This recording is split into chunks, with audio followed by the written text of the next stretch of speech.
پاکستان کے کسی بھی مقام سے ماہ ذوالحجہ کا چاند نظر آنے کی کوئی شرح موصول نہیں ہوئی اور عدم رویت رہی۔ یکم ذوالحجہ 1446 ہجری 29 مئی 2025 بروز جمعرات کو ہوگی۔ عید الاضحیٰ 7 جون 2025 بروز ہفتہ کو انشاءاللہ العزیز ہوگی۔ عید الاضحیٰ 7 جون بروز ہفتہ ہوگی۔ مولانا عبدالخبیر آزاد کا اعلان۔ چاند دیکھنے کے لیے اسلام آباد میں مرکزی رویت ہلال کمیٹی کی بیٹھک۔ ملک بھر میں زونل اور ضلعی رویت ہلال کمیٹیوں کے بھی اجلاس۔ اسلام آباد، کراچی، لاہور اور پشاور سمیت کسی بھی شہر میں ذی الحج کا چاند نظر نہیں آیا۔ سعودی عرب میں ذی الحج کا چاند نظر آ گیا۔ خلیجی ریاستوں میں عید الاضحیٰ 6 جون کو ہوگی۔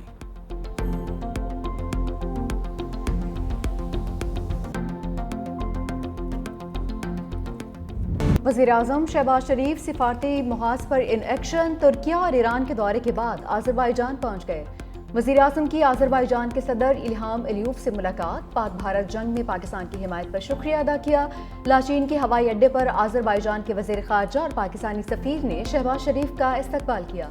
پاکستان، ترکیہ اور آذربائیجان سے افریقی اجلاس میں شرکت بھی کریں گے۔ اعلیٰ سطح کا وفد بھی وزیراعظم کے ہمراہ وزیراعظم شہباز شریف کل تاجکستان بھی جائیں گے۔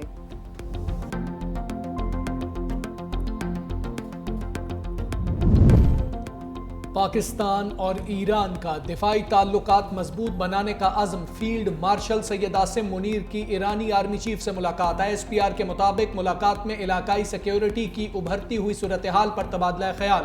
مشترکہ سرحد پر سیکیورٹی کے نظام کو بہتر بنانے پر زور۔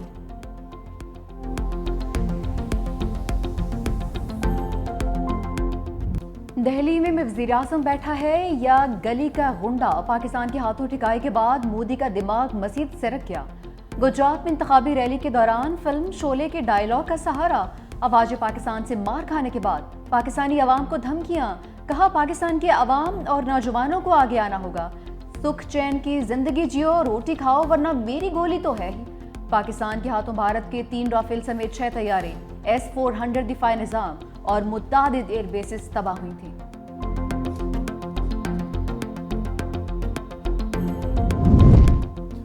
پاکستان کا اشتعال انگیز مودی کو دندان شکن جواب۔ ترجمان دفتر خارجہ نے کہا بیان میں تشدد انگیز لب و لہجہ نہایت قابل تشویش ہے۔ پہلے سے غیر مستحکم خطے کے لیے خطرناک نظیر قائم کرنے کی کوشش کی۔ بھارتی قیادت میں سیاسی بلوغت اور شائستگی کے زوال پر افسوس کا اظہار کرتے ہیں۔ ایسے بیانات اقوام متحدہ کے چارٹر کی کھلی خلاف ورزی ہیں۔ پاکستان ایسے بیانات کو غیر ذمہ دارانہ سمجھتا ہے۔ بھارتی جارحانہ بیانات علاقائی استحکام کو نقصان پہنچا رہے ہیں۔ عالمی برادری ان بیانات کا نوٹس لے۔ مودی صاحب، پاکستان کوئی فلسطین نہیں ہے جن کے پاس آرمی نہیں ہے۔ ہم ایک بہادر قوم بھی ہیں اور ہمارے محافظ بھی یہاں پہ موجود ہیں۔ یہ بہت بچگانہ بات ہے اور ان کو اچھے سے معلوم ہے اس بارے میں، اور ابھی اس کو جواب پتہ لگ گیا ہوگا ان کو۔ مودی تو بالکل پاگل ہو گیا ہے۔ جب سے یہ ان پہ اٹیک ہوا ہے پاکستان نے کیا ہے تو یہ پوری دنیا میں ذلیل ہو گئے۔ مودی یہ دیکھ لیں، پہلے آپ کو جو جواب ملا ہے وہ آپ کو یاد رہنا چاہیے۔ اب دوبارہ آپ اس طرح کے ہتھ کنڈے استعمال کر رہے ہو۔ صاف پتہ چل رہا ہے مودی نا اپنی سیاست چمکانا چاہ رہا ہے اس بارے میں، کیونکہ اس کا ووٹ جو ہے ختم ہو گیا اب انڈیا میں۔ پاکستانیوں نے گیدڑ بھبکیوں پر مودی کو اوقات یاد دلا دی۔ کہا اگر بھارتی وزیراعظم گولی چلانے کی بات کرتا ہے تو یہاں سے بم چلائیں گے۔ ایک بار مودی کو شکست ہو چکی، دوبارہ بھی سخت جواب ملے گا۔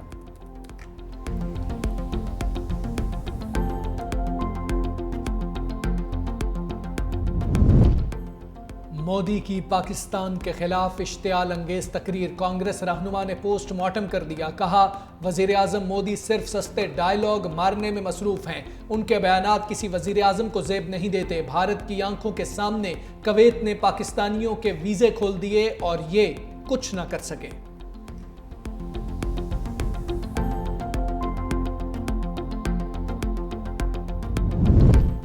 پاکستان کو بھاشن دینے والے مودی کی عوام بدترین معاشی بحران کا شکار۔ بھارتی سرکار کی پوری توجہ اربوں ڈالرز کی دفاعی معاہدے پر مرکوز۔ غربت سے تنگ ایک ہی خاندان کے 7 افراد کی اجتماعی خودکشی۔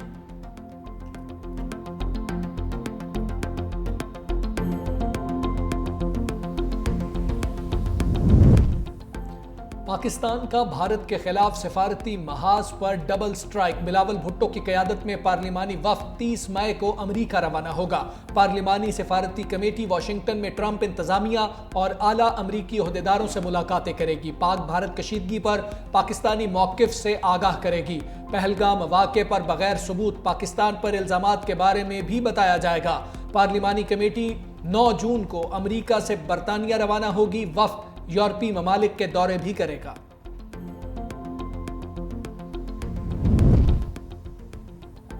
مودی سرکار کی انتہا پسند اور ناکام پالیسیز بھارتی تجزیہ کاروں اور صحافیوں نے بھی کھل کر تنقید کی۔ تجزیہ کار اجے ثانی نے ایک انٹرویو میں بھارتی حکومت کی نااہلی اور بھارتی میڈیا کے جھوٹ کو پردہ فاش کر دیا۔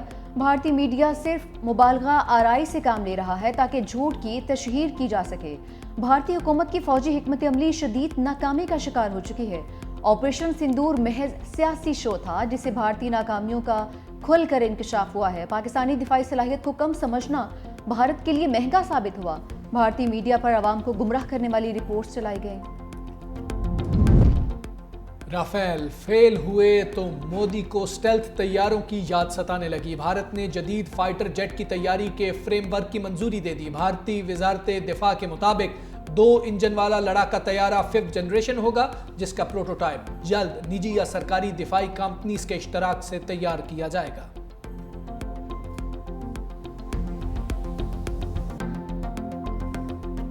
اپنے دشمن کو جنگ کے ہر شعبے میں، ہر فیصد میں شکست دی ہے۔ اپنے تمام غازیوں کو اور تمام شہداء کو خراج تحسین پیش کرتا ہوں۔ چیف آف ایئر اسٹاف نے صرف 2 لفظ کہے تھے۔ جب انہوں نے پتہ چلا کہ میزائل انہوں نے شروع کر دیے ہیں تو انہوں نے کہا کہ شوٹ اینڈ سروائیو۔ اس کے بعد آپ نے دیکھا کہ وہ سیکنڈز میں ان کے جہاز ان کو جو ہے نا تباہ کر دیا گیا۔ ریٹائرڈ فوجی افسران کا مارکہ حق میں شاندار کامیابی پر خراج تحسین۔ پریس کانفرنس میں ایکس سروس مین نے کہا افواج پاکستان نے دشمن کو عبرتناک شکست دی۔ فیلڈ مارشل سید آصم منیر کی دلیرانہ قیادت کی بدولت عظیم فتح ملی ہے۔ دشمن کی کسی بھی جارحیت کا جواب دینے کے لیے ہم وقت تیار ہیں۔ قوم اپنی مسلح افواج کے شانہ بشانہ کھڑی ہے۔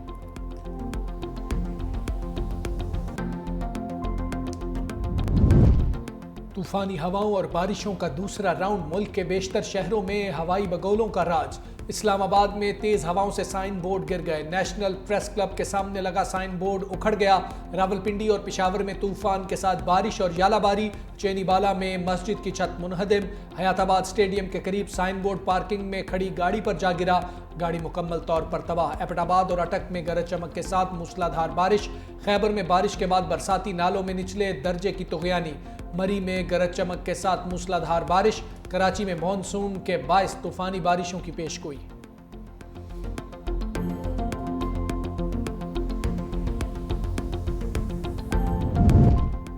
مظفر آباد آزاد کشمیر میں کلاؤڈ برسٹ سے تباہی، ایک خاتون جاں بحق، متعدد افراد لاپتہ۔ کلاؤڈ برسٹ کے بعد علاقے میں سیلابی صورتحال، 4 گھر تباہ، مسجد شہید ہو گئی۔ انتظامیہ کے مطابق کلاؤڈ برسٹ مغرب مالی اور لسوا کے علاقے میں ہوا۔ فلیش فلڈ سے ضلع نیلم کے دیہات بھی متاثر ہونے کا خدشہ ہے۔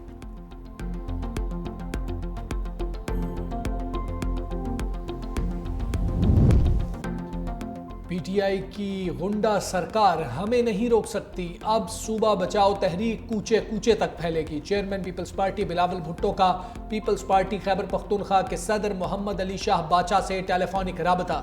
پشاور ریلی کے شرکاء پر تشدد سے متعلق دریافت کیا، کہا ہمارے پرامن احتجاج سے گھبرا کر خیبر پختونخوا حکومت نے آنسو گیس کی شیلنگ کی۔ ریڈ زون کے جو ایس او پیز ہیں وہ بنے ہوئے ہیں، ٹھیک ہے۔ ہم سیاسی پارٹی ہے، ہمیں عمران خان نے ایک سوچ دی ہے، ہم خود کہتے ہیں کہ پروٹیسٹ کی اجازت ہونی چاہیے، ہم نے کسی کو نہیں روکا۔ جے یو آئی نے 5 جلسے کیے ہیں 15 مہینوں میں، ہم نے سیکورٹی دی ہے ان کو۔ کل یہ لوگ آئے ہیں، آپ چیک کر لیں، کسی نے روکا ان کو، کسی نے منع کیا ان کو۔ اب اگر یہ ریڈ زون میں گھس رہے ہیں تو ریڈ زون میں گھسنے میں ایس او پیز ہیں، اس کے مطابق وہاں پہ ان پہ شیلنگ ہوئی ہے۔ لیکن ایک منٹ، وہ ریڈ زون کی ایس او پیز کی ہوئی ہے، میرے آرڈر پہ نہیں ہوئی، ایس او پیز کے مطابق ہوئی ہے۔ اسلام آباد ہائی کورٹ کے باہر تحریک انصاف کی عدلیہ سے اظہار یکجہتی بیرسٹر گوہر علیمہ خان اور وزیر اعلیٰ KP بھی پہنچے۔ علی امین گنڈا پور نے کہا کہ بانی کے خلاف مقدمات جھوٹے ہیں، وہ پھر بھی پاکستان کے لیے مذاکرات پر تیار ہیں۔ احتجاج سب کا حق ہے، لیکن پیپلز پارٹی نے ریڈ زون میں داخل ہونے کی کوشش کی، ریڈ زون کے SOPs کے تحت شیلنگ کی۔ بیرسٹر گوہر نے کہا کہ انصاف ہوتا ہوا نظر بھی آنا چاہیے، انصاف فراہم کرنا عدالتوں کا کام ہے۔ بانی PTI کا کیس سنا جائے گا تو دنیا دیکھے گی کہ یہ سیاسی انتقام کا مقدمہ ہے۔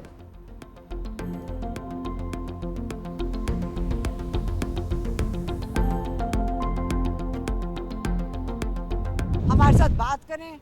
ایک دفعہ ہمیں آج تک 2 سال میں یہ نہیں پتا چلا آپ کو ہمارے بھائی سے چاہیے کیا ہے، آپ مانگ کیا رہے ہیں، وہ کیا چیز چھوڑے تو آپ اس کو رہا کریں گے۔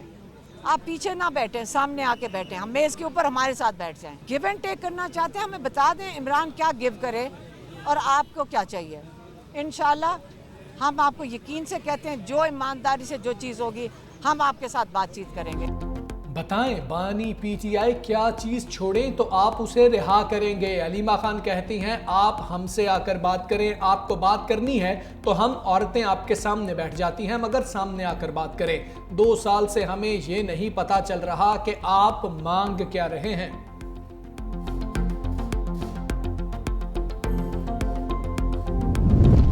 بانی PTI سے بہنوں کی ڈیالہ جیل میں ملاقات۔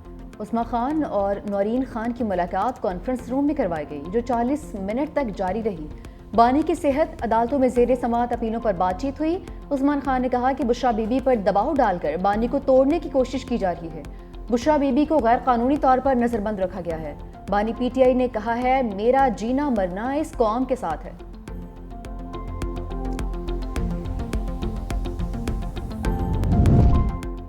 عدالتی فیصلے پر PTI نے خود ہی سمجھ لیا وہ سیاسی جماعت نہیں رہی۔ جسٹس امین الدین خان کے مخصوص نشستوں کے کیس میں ریمارکس۔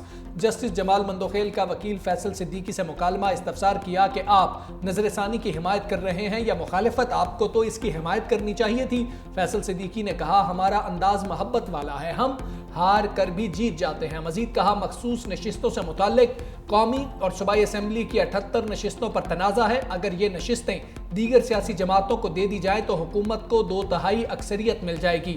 جسٹس مسرت ہلالی نے کہا آپ سنی اتحاد کے وکیل ہیں یا PTI کے؟ فیصل صدیقی نے کہا میں PTI کا وکیل نہیں ہوں۔ جسٹس مسرت ہلالی نے ریمارکس دیے کہ چھپتے بھی نہیں، سامنے آتے بھی نہیں۔ مزید سماعت 29 مئی تک ملتوی۔ ججز ٹرانسفر کے لیے بنیادی اصول کیا اور کیسے طے کیا گیا؟ جسٹس نعیم اختر افغان کا سوال۔ سپریم کورٹ میں اسلام آباد ہائی کورٹ ججز سینیئرٹی کیس کی سماعت۔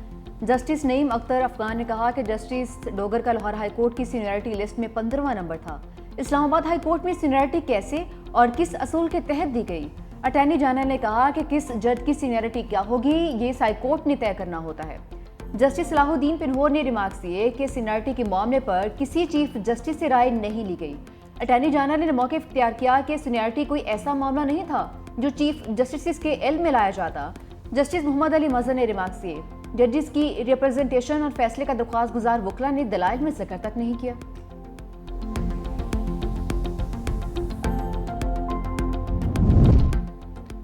اٹھارہ سال سے کم عمر شادی کی ممانعت کا بل مسترد۔ اسلامی نظریاتی کونسل شادی کے لیے عمر کی حد پر مطمئن نہ ہو پائی۔ چیئرمین ڈاکٹر راغب نعیمی کی زیر صدارت اجلاس میں مختلف حوالوں سے غور، بلوغت، معاشرتی و سماجی رویوں، مسائل اور شرعی نقطہ نگاہ کے پہلوؤں کے تحت جائزہ۔ اراکین نے قومی اسمبلی اور سینٹ سے منظور مسودوں کو متفقہ طور پر مسترد کیا۔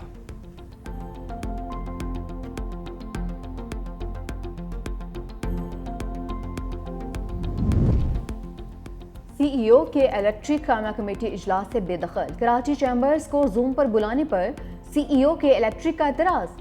مونس سلوی نے کہا کہ ان کو زوم کی سہولت دی، مجھے کراچی سے یہاں کیوں بلوایا؟ چیئرمین کمیٹی سعید حفیظ الدین کا کہ الیکٹرک سے اپنے کیسز واپس لینے کا مطالبہ۔ انکار کرنے پر ارکان کا CEO کے الیکٹرک کے خلاف تحریک استحقاق لانے کی استدعا۔ اصرار پر CEO کے الیکٹرک کو کمیٹی اجلاس سے باہر نکال دیا گیا۔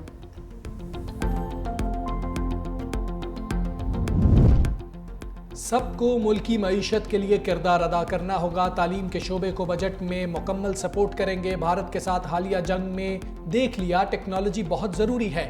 وزیر اعلیٰ سندھ مراد علی شاہ کا تقریب سے خطاب. کہا دوست ممالک نے ٹیکنالوجی کے ذریعے پاکستان کی مدد کی.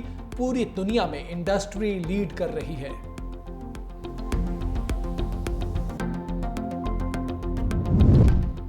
کم عمر بچوں کی ڈرائیونگ پر والد ذمہ دار ٹھہرے گا. مقدمہ بھی درج ہوگا. ٹریفک قوانین کی خلاف ورزی پر جرمانہ 10 گنا تک بڑھانے کا اصولی فیصلہ. وزیر اعلیٰ پنجاب مریم نواز کی زیر صدارت اجلاس. گاڑی سے باہر خطرناک انداز سے لٹکنے پر گاڑی بند ہوگی. ٹریفک جام کی پیشگی نشاندہی کے لیے روڈ سائیڈ ڈیجیٹل سکرین لگانے کا حکم. وزیر اعلیٰ پنجاب نے شاہپور کانچرا لاہور میں ماڈل مویشی منڈی کا بھی افتتاح کر دیا.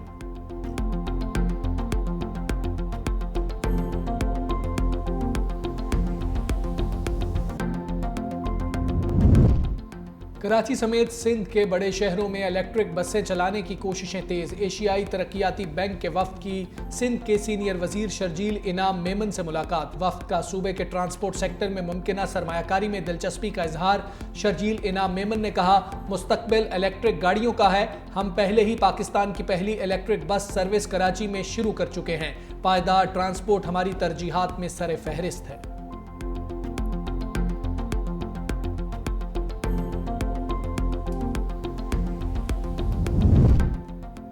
وفاقی وزیر داخلہ محسن نقوی کی ایرانی شہر مشہد آمد. گورنر خراسان نے وزیر داخلہ محسن نقوی کا خیر مقدم کیا. محسن نقوی کی مشہد میں حضرت امام رضا کے روزہ پر حاضری. نوافل بھی ادا کیے. وزیر داخلہ کی پاکستان میں امن و سلامتی ترقی اور خوشحالی کے لیے دعا. محسن نقوی نے پاکستانی زائرین کے لیے خصوصی انتظامات کرنے پر ایرانی حکومت کا شکریہ بھی ادا کیا.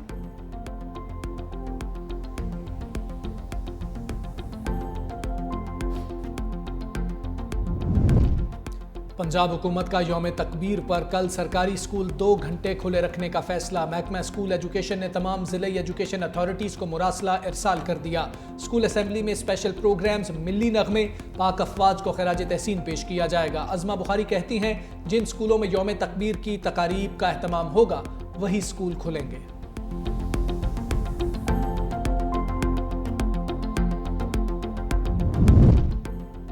نوشکی میں انسداد پولیو ٹیم پر فائرنگ. پولیس اہلکار عبدالوحید شہید. وزیر اعظم کی نوشکی میں انسداد پولیو مہم ٹیم پر فائرنگ کی مذمت.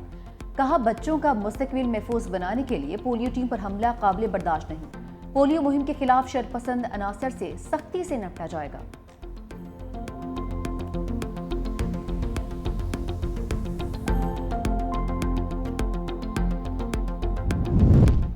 غزہ میں اسرائیلی فوج کی جارحیت نہ تھم سکی. مزید 80 سے زائد فلسطینی موت کی آغوش میں چلے گئے. خان یونس، جبالیہ اور بیت لاہیہ میں اندوہناک حملے. اہل غزہ کے لیے بمباری کے ساتھ بھوک بھی سنگین مسئلہ بن گئی. اقوام عالم نے انسانی امداد کی فراہمی کے لیے اسرائیل پر دباؤ بڑھا دیا.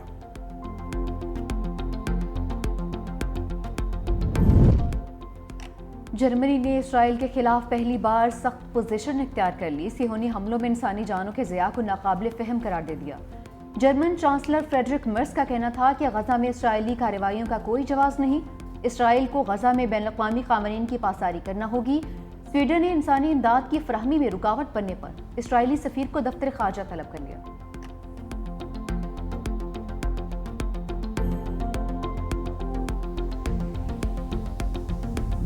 جب بلاوا آ جائے تو کوئی نہیں روک سکتا. حج کے خواہش مند لیبیا کے شہری کے ساتھ معجزہ. عامر قذافی کو سیکیورٹی کلیئرنس نہ ملی اور طیارہ روانہ ہو گیا.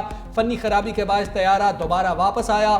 عامر قذافی نے پھر جانے کی اجازت مانگی لیکن انکار ہو گیا. طیارہ دوسری مرتبہ اڑا. فنی خرابی کے باعث پھر واپس آنا پڑا. پائلٹ نے عامر قذافی کو لے جائے بغیر طیارہ اڑانے سے انکار کر دیا.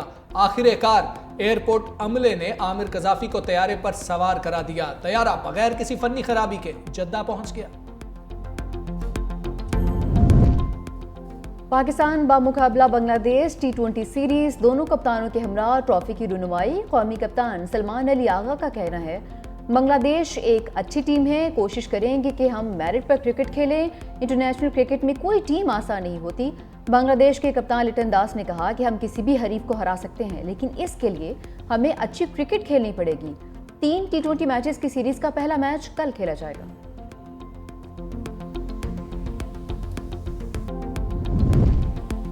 سابق فاسٹ بالر وسیم اکرم نے پاکستانی red ball test cricket team کے ہیڈ کوچ کے لیے سابق کپتان یونس خان کی حمایت کر دی. کہا یونس خان ٹیسٹ کرکٹ کے لیے بطور بیٹنگ کوچ ایک اچھی آپشن ہے.